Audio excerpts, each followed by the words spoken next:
Hello my dear friends, my self doctor Kulvinder Kaur. Welcome to my channel SG clinic. आज हम बात करेंगे indigestion के बारे में और इस वीडियो को सुनने से पहले आप मेरे चैनल को लाइक और सब्सक्राइब कर दीजिए ताकि आपको जो भी इस चैनल में नोटिफिकेशंस आती हैं वो मिलती रहें और आप इन वीडियोस का भरपूर आनंद उठा सकें और फ़ायदा ले सकें, क्योंकि ये एजुकेशनल वीडियोस हैं और ये आसान भाषा में आपके लिए बनाई जाती हैं ताकि आपको हर चीज़ आसानी से समझ आ जाए। इसलिए इस चैनल को लाइक और सब्सक्राइब ज़रूर कर लीजिए। तो चलिए फटाफट से बिना टाइम वेस्ट किए अपना टॉपिक स्टार्ट करते हैं, जिसका नाम है इंडाइजेशन। इंडाइजेशन क्या होता है? इसको आयुर्वेद में अजीर्ण बोला गया है और इसका बड़ा ही सुंदर शब्दों में वर्णन किया गया है कि इसके क्या सिम्टम्स बॉडी में देखने को मिलते हैं जब अजीर्ण होता है। अजीर्ण में पहला खाया हुआ खाना जो अन्न आप खाते हो उसका पाचन अच्छे से नहीं होता है, जिस वजह से आपकी बॉडी में कोई ना कोई सिम्टम्स अराइज होते हैं। सबसे पहले नंबर पे आती है प्रॉब्लम कॉन्स्टिपेशन की। जब आपका खाना अच्छे से हजम नहीं होगा तो आपका पेट कॉन्स्टिपेटेड रहेगा, अच्छे से स्टूल पास नहीं होगा और अगर किसी को पास होगा भी तो वो थोड़ी थोड़ी मात्रा में बार बार पास आउट हो, खुल के उनको स्टूल पास नहीं होगा। शरीर में शिथिलता का अनुभव होता है, यानी कि जैसे शरीर में जान नहीं होती, बहुत ही वीकनेस महसूस होती है। जब सुबह नींद से उठते हैं तो उठने का मन नहीं होता है, तब भी ऐसा महसूस होता है कि शरीर में जान नहीं है और उठा ना ही जाए, सोया जाए, यही बेटर है।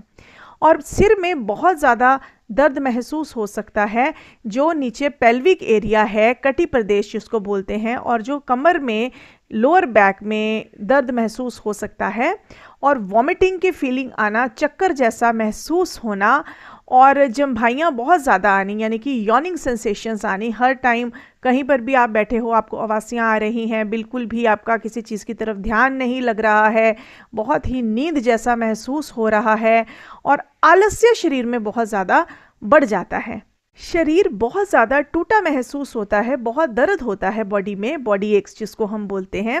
प्यास बार बार लगती है, गला बार बार सूखता है, ऐसे लगता है कि बहुत ज़्यादा प्यास लगी हुई है। इसके अलावा खाने की इच्छा बिल्कुल नहीं होती और खाने को देख के ही वॉमिट जैसा मन आना शुरू हो जाता है। महर्षि चरक ने इसका वर्णन इतना बेहतरीन किया है कि अगर हमारे शरीर में, जैसे आपको पता है कि शरीर में वात पित्त कफ 3 दोष प्रेजेंट होते हैं, तो जब ये आम जो है, आम मीन्स अनडाइजेस्टेड फूड आइटम हमारी बॉडी में प्रेजेंट है, जिसका डाइजेशन नहीं हुआ है, ये आम है, ये पका हुआ नहीं है, यानी कि ये बहुत ही रॉ फॉर्म में आपके अंदर पड़ा हुआ है। तो जब ये आम आपके शरीर में एक विष का रूप धारण कर लेता है इंडाइजेशन के दौरान, यानी कि आपको ऐसे महसूस होता है कि ये खाना ही आपका दुश्मन बन गया है, इसको हम बोलते हैं आम विष। अगर ये कफ के साथ बॉडी में कंबाइन हो जाता है तो साइनोसाइटिस की प्रॉब्लम, डायबिटीज़ की प्रॉब्लम और चेस्ट में इन्फेक्शन होने की प्रॉब्लम, खांसी आना बार बार और 2-3 महीने में ही कुछ ना कुछ ऐसा महसूस हो जाना कि जैसे कि छाती में रेशा जमा हुआ है या सिर में रेशा है। बहुत लोग ऐसे बताते हैं कि रेशा हमारे नाक में से गले की तरफ हमेशा जाता रहता है, तो ये इनडाइजेशन की वजह से प्रॉब्लम अराइज होती है।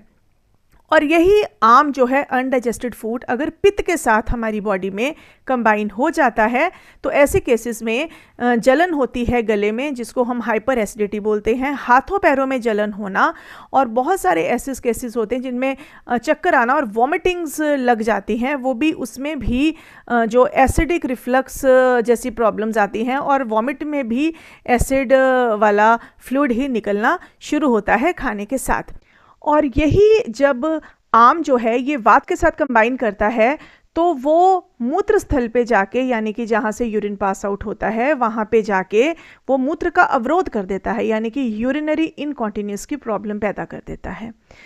एक बीमारी जिसको आपने आजकल बहुत चर्चा में है, जिसको हम IBS बोलते हैं, इरिटेबल बाउल सिंड्रोम, इसका मेन कारण ही इंडाइजेशन है और स्ट्रेस है, क्योंकि आज की डेट में लोग स्ट्रेस बहुत लेते हैं और देखा गया है जंक फूड्स बहुत खाते हैं और टाइम फिक्स नहीं है खाना खाने का। कोई 10 बजे रात को खा रहा है, कोई 11 बजे रात को खा रहा है, कोई सुबह 10 बजे 11 बजे नाश्ता कर रहे हैं, कुछ लोग तो 12 बजे ही नाश्ता करते हैं, क्योंकि टाइमिंग्स फिक्स नहीं है खाना खाने के, इसलिए इनडाइजेशन की प्रॉब्लम आती है, जिसके फलस्वरूप IBS की दिक्कत आजकल के लोगों में बहुत ज़्यादा देखने को मिलती है।